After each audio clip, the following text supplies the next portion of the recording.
का लेसी द्वारा खर्चा किया जाएगा। पहली चीज। दूसरी चीज है कि जहां डीएसआर का है, डीएसआर डिपार्टमेंट के द्वारा सरकार, राज्य सरकार के जिसमें ऑफिसर्स उनके द्वारा निकाला जाए, जिससे बात को पल्ले पड़को अपने कि ये जो बोल रहे हैं वो सही बोल रहे हैं नहीं। ये जो आपके मवेशी हैं इनके लिए है, तो कभी भी अगर कोई चारे पानी की व्यवस्था के लिए तो लेसी उसके लिए भी बात यह है कि वो कम से कम आपके यहाँ 4-5 लाख रुपए यहाँ खर्चा करेगा, ताकि मवेशी उसका भी ध्यान रखा जा सके। ये सारे पॉइंट्स को कवर करते हुए CSR एक्टिविटी का एक फंड डिसाइड कर दिया और वो कल फिक्स हो गया, ऐसा भी नहीं है। आप ग्रामवासियों को आपकी ग्राम पंचायत जैसा समझेगी कि यहाँ उसको खर्च करना है, वो खर्च होगा, उसी के साथ हर 6 मंथ में इसकी रिपोर्ट प्रस्तुत की जाएगी। तो आप उसको भी मॉनिटर कर पाएंगे कि ये कर रहे हैं कि नहीं कर रहे हैं वास्तव में। तो इस हिसाब से विद्यालयों के लिए भी हो गया, हॉस्पिटल्स के लिए भी हो गया। आम गांव में देखा जाता है कि इमरजेंसी केस में एम्बुलेंस नहीं होती है, तो इन्होंने वो एम्बुलेंस को इमरजेंसी केस में एम्बुलेंस देने के लिए भी बाध्यता दी है कि किसी को इमरजेंसी हो गई, एकदम एम्बुलेंस नहीं है, तो ये उस समय तुरंत एम्बुलेंस की आपको ग्रामवासियों को वो सुविधा भी देंगे। इसी तरह जो मेन समस्या आती है गाँव में, तो मारे कहीं एम्बुलेंस देगी, कहीं मारे माने पहले लेसी का मेरा सभी का निवेदन है जो अभी जो भी उनके द्वारा प्रश्न किए गए, आपका भी मौका मिलेगा बोलने का, तो आपको जो बोलना है माइक पर आके अपना नाम और गांव का नाम बताकर बोल सकते हैं।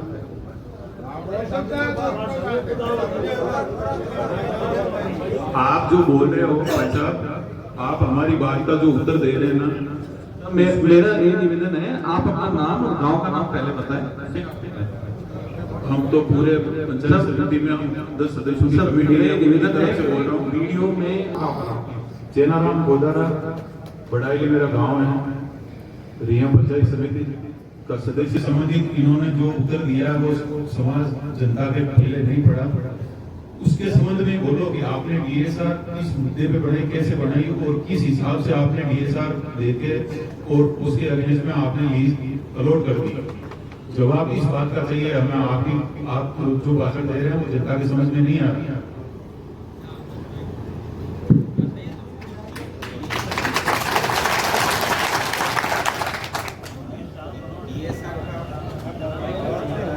किया गया है और उस गठित सरकार इस प्रकार की लीज आवंटन भी नहीं करी, केवल और केवल यहाँ के क्षेत्र के लोगों के जीवन को बर्बाद करने के लिए, या ऐसे समझो कि लोगों के जीवन को आपने नहीं के बराबर समझ करके अधिकारियों ने जो DSR बनाई है, हम उससे पूर्व में भी संतुष्ट नहीं थे और आज भी संतुष्ट नहीं है, क्योंकि जिन विभागों को इसमें इन्वॉल्व होना चाहिए उन विभागों की पर्याप्त रिपोर्ट नहीं है। केवल 2018 की जो रिपोर्ट है उसको आपने पेश किया और इस रियल सेक्टर की जनता के साथ आपने धोखा करने का काम किया है। इसलिए इस मंच के माध्यम से संपूर्ण अधिकारियों को मैं ये बता देना चाहता हूँ कि जब तक इस क्षेत्र की जनता को न्याय नहीं मिलेगा या किसी भी शुल्क में बदलीकरण नहीं होने देंगे, क्योंकि हमारे जनप्रतिनिधियों को हमने कोई दरवाजा ऐसा नहीं छोड़ा। सरकार के नुमाइंदों से, सरकारी अधिकारियों से, सबसे हमने जाकर के कर पर चरण छू करके निवेदन किया हमने कि साहब हमारा मेंबर थे कलेक्टर साहब के सामने बैठे थे, जो हमारा निर्णय आज तक हुआ नहीं और हमारे लोगों को परेशानी आ रही है बार बार कि भाई हम खनन करेंगे, ऐसा हमारे वास्ते क्यों हो रहा है। अब जो चेयरमैन साहब ने, प्रधान जी ने, इन सब ने ये बात बताई, बात तो वो एक ही है, मैं क्यों चाहिए क्यों बात हो कि हमारे एरिया में ग्राम पंचायत जिटिया में सिर्फ ओनली 70 बीघा जमीन है, बाकी हमारी नदी है, 600 तो हमारी गौशाला की गाया है और कम से कम 5-6 हजार हमारे छोटे छोटे जानवर है और नदी में जीव जंतु तो वैसे ही है, नील गाय है, हिरण है, दूसरे खरगोश है, बहुत सी जाती है, कोई मर जाएगी नहीं रहेगी। जीते पौधे ग्राम पंचायत को भी सरकार आदेश करती है कि हम आपके सैंक्शन निकाल 5 लाख और पौधे लगो। किस जगह लगेगा पौधे? हमारे पास जमीन तो 50 बीघा है, 50 बीघा में 10 बीघा नाड़ी होती है, पीछे बची 40 बीघा। पीने के लिए पानी नहीं है। 10 साल से सरकार पाइपलाइन डाल रही है, पर टैंकर 500 रुपए, गरीब से गरीब आदमी के 10,000 रुपए एक साल के पानी के। सरकार उनकी तो चिंता नहीं कर रही। मेरी ग्राम पंचायत में कभी पानी नहीं, आज ही पानी नहीं, आज 10-20 टैंकर ले नहीं जाते इतनी बरसात होते हुए। तो सरकार उसकी तो ध्यान ही नहीं दे रही है। और एक ही काम हम खनन करेंगे, हम खनन नहीं करने देंगे, चाहे कुछ भी आ जाएगा, खनन नहीं होगा। और जितना ग्राम पंचायत में आज पिछले साल 8,000 बीघा जमीन हमने पिलाई की, और इस साल में गारंटी से कहता हूँ 15,000 बीघा जमीन हम पिलाएंगे। कोई एरिया नहीं पिलाएंगे।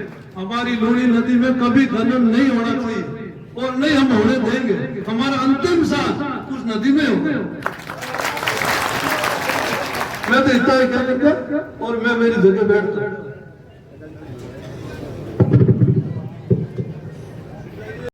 मेरा कुआं नदी क्षेत्र में आया हुआ है, जिसमें आज भी पानी नहीं है, जबकि 2 महीने से नदी चल रही है। पहले नदी आई उसमें भी पानी नहीं हुआ। ये केवल बजरी उठने से नहीं हुआ। अगर मेरे बचपन में बहुत पानी था और मेरे कुएं पे 200 पेड़ नींबुओं के, अनार का बगीचा, अमरूद का बगीचा और गुलाब होती थी। आज कुछ भी नहीं है, पीने का पानी नहीं है। मेरी आपसे निवेदन है कि आप वर्तमान स्थिति को समझें। आप वर्तमान स्थिति को वहां पर जाके देखें कि यहाँ बजरी उठने से कितना नुकसान हुआ है। और ये DSR रिपोर्ट जो बनी है उसकी रिव्यू करवाई जाए, उसको वापस जो कलेक्टर साहब ने जो 6 बिंदु दिए हैं उसके आधार पे उनकी जांच करवाई जाए। इसमें एक ये मैं आपको बताऊं कि स्टेट ऑफ यूपी एवं अन्य बनाम गौरव कुमार एवं निर्देशित किया कि जिला कलेक्टर की अध्यक्षता में विभाग, सिंचाई विभाग, वन विभाग, पर्यावरण विभाग, PWD, भूजल विभाग, खनन विभाग और रिमोट सेंसिंग विभाग शामिल होंगे, परंतु नागौर की DSR में इसकी पूर्णता पालना। आज जन सुनवाई के अंदर आप लोग पधारे हैं। इस आम जनता की मांग को मध्य बिंदु रखते हुए और इस गांव और इस क्षेत्र की बात को पूर्ण ध्यान में रखते हुए आपकी सरकार के कान तक ये बात पहुंचनी चाहिए कि भाई ये बजरी खनन जो DSR जो पूर्व में बनी है वो गलत तरीके से बनाकर भेज दी गई है। जहाँ आपकी नदी थी सरकार की उसमें बिल्कुल खनन हो चुका है। पीछे जो जमीन बची थी उसमें अभी ये नए तरीके से वहाँ कम से कम पर्यावरण के पौधे लगे 8-10 हजार। वो आप मौके पर जाकर देख सकते हो। अभी भी स्थिति वो है, लेकिन गलत तरीके से ये लीज होने से यहाँ के किसान बर्बाद हो जाएंगे। यहाँ के क्षेत्र के लोग आसपास के पायलैन करके कम से कम पिछले 15-20 साल से बाहर जैसलमेर, कोई बाहर में कहीं दूर जाकर यहाँ कमा खाने के लिए गए थे, वो लोग पिछले 2 वर्षों से यहाँ वापस आए। जिनके में आज तक कोई तरह को बजरी खनन नहीं हो। अब जन सुनवाई करने के लिए जन सुनवाई में हमने आपत्ति लगाई थी, उसके बावजूद ही इन्होंने इसी जारी कर दी, जिसके हम खिलाफ हैं। हम बजरी नहीं निकालने देंगे, हमारे पेड़ पौधे बचेंगे। अब आप कहते हो पेड़ पौधे लगाएंगे, तो पेड़ पौधे 20 साल लगाए थे विपक्ष उठाएगा। आप सोचो एक चीज में तो 20 साल को तो मोटो गई बिना छांगी गुना टाटिया लड़िया वगैरह बिन किन खाए भरो आप लगाए दो फिर बात दाते दे दिया। तो ये वास्ते सब आप बात की वजह कि हम एक हम तो पूरा एक हो रहा। जय हिंद। सरपंच जितना की भी सब एक ही है। पूरा जीवा के मन में एक ही बात है, नंदी सिंचा की नंदी तो 20 साल उनगाड़ पर हाथ नहीं तो कई साल पानी एगो रियाली गाड़ के पानी हियो बोली पानी नंदी तो एक ही आदमी घाट में करना कोने सा ये मार खानो तो आप काट सको सरकार सरकार बहुत बड़ी है तो दाम जाए सरकार क्यों मारे सरकार हमारे जीवन में मांगी हो रहा खत्म की कर रही है सरकार मानो मार ले जावे पर जीव तक गुंजान दे ताकि कुछ भी हो बड़ा मंजूर है। आप देखो मेरा नाम रामदेवा आधे गांव जिंदा जा और जिंदा रहा तो खूब बगा नंदी होने पर जा बाहर ले जी ये जनसुनवाई बद्री यदि नाम सब यदि आप पानी की 5-10 फुट पर 15 फुट 20 फुट पर चेप आएगा तो चेप आएगा अगर बद्री में जब पॉइंट साइड में जाएगा मतलब सप्लाई ठीक है जैसा राम गांव है गांव रोज जाए हमारे साथ हाँ सारा गांव रोज बोलो बोलो बोलो हाँ जी बहन समझिए पानी की वो गया की खबर को बोलो 20 साल को आयो है जिन्हें एक बार बताइए कि सुविधा लागू करता है सुविधा फायदा का बताइए इस सुविधा से आपका का जेब का फायदा है सभा का फायदा है आपको कभी समझो ना जरा आज देखो खता खटा खटा नदी जमाई ने आज ये बेला की घटना खराब है पानी बेला घर में बेला भी खेत जाते हैं फोकट आदमी नदी खोदे एक दिन और खेत में 2-4 दिन खाते पानी भरवाओ जाओ तो डाल दो यार दादा हमारा नंबर लेने तो मेरे सामने बताया था कोई हाथ तो जोरदार मैं तो भगवान कसम ने किया कोई छोटा है कोई मोटा धरती का बात है लोग कह रहे नहीं मैं मोटा नेताजी मैं देखो भाई हम तो बड़े फायदा में रहे सब बुआर के मैं सामने दिख रहा तो नुकसान होता ही होता मैं आखिरी बात जो तो घड़ी दौड़ी लाके दे बार ईमानदार सब धर्म से कहता हूँ आता पूछना मैं नंबर लेना मैं बता दूंगा सबको नंबर के किसके मामला किसके नेता से किसके धरना सब हाथ मिला और जना तो मंडल में नुकसान भी हो पुलिस रानी साइड में बैठ रहे रानी साइड में डरबा रही मानो तो कहते स्कूल के लाल गोली भी टॉप भी बढ़ाया ना जो खेत जाता रहा घरा जना का भी लगे लाट उतरे हमें बता दे हाँ विशेष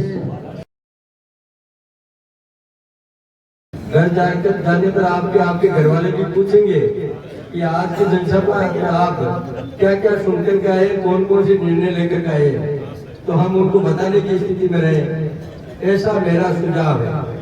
अब मैं निवेदन करूंगा हमारे पूर्व प्रधान प्रतिनिधि जी से कि वो इस विषय पर जो अंदर की बातें जो वास्तविक बातें जो वास्तव में हमारे हृदय को झकझोर देती है वो बातें आप साहब को बताओ ताकि इनका भी हृदय को पत्थर का या लोहे का तो है नहीं निश्चित रूप से पिघलेगा और हमारी बात पार जाएगी।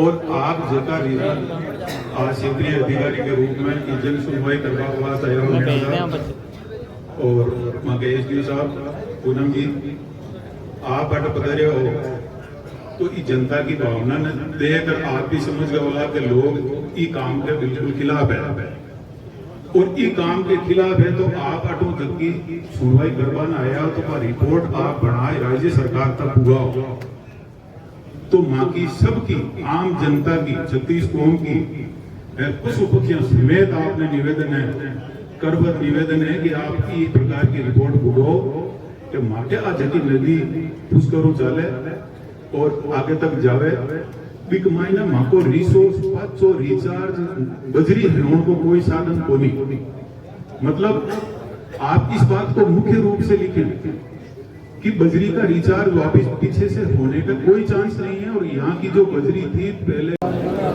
फोटो ले लो रख ला लो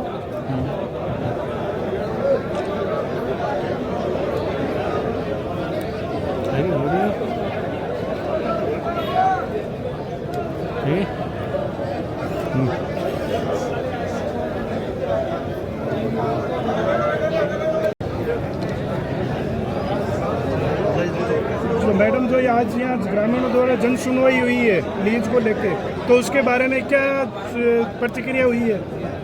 ये जो पट्टा आवंटन किया गया है खान विभाग के द्वारा उसके संबंध में पर्यावरण क्लियरेंस के लिए जो आज सुनवाई की गई सब सभी दौरान जिन्होंने सब जनप्रतिनिधियों ने अपने विचार साझा किए जिसमें भी हमें कुछ आपत्तियाँ दी है तो वो सब हमने सक्रिय कर दिया है और आगे हम इसको थैंक यू।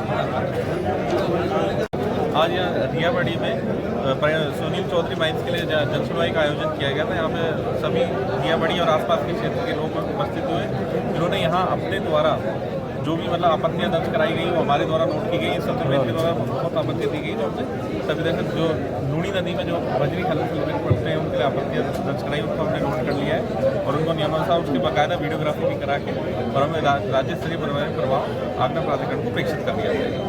आपका नाम? Rajkumar media, regional officer, police control.